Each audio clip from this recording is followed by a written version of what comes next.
Heel voorzichtig wordt een van de topstikken pleest van de tentoonstelling 20e eeuw Spiegel van de Tijd. In chronologische volgorde kunnen bezoekers aan bij het keramiekdel dat in elke vitrine een beeld van de tijd houdt. Frans Leidelmeijer van Tussen Kunst en Kitsch mocht de expositie inrichten. Er staan ook een paar stikken van hemzelf. We komen verschillende maatschappelijke ontwikkelingen zien.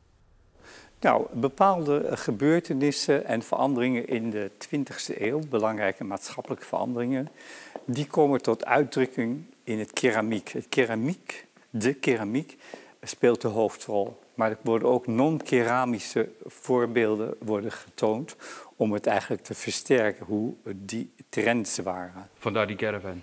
Precies, dat is het thema vakantie.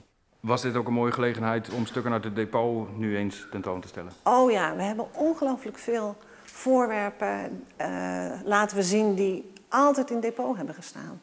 Die niet pasten in een kunsthistorische opstelling of die minder van kwaliteit waren. Maar dit past nu mooi in dit thema.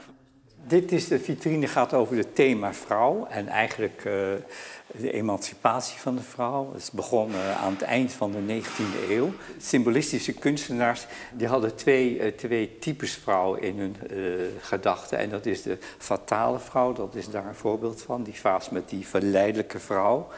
En de femme fragile, dus de onschuldige vrouw.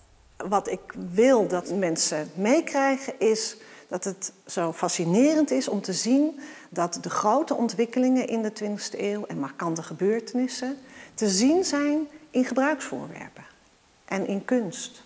En nou ja, als ze dat meekrijgen, dan zijn wij heel blij. De tentoonstelling is te zien van 5 september tot en met 3 juli Takkermier.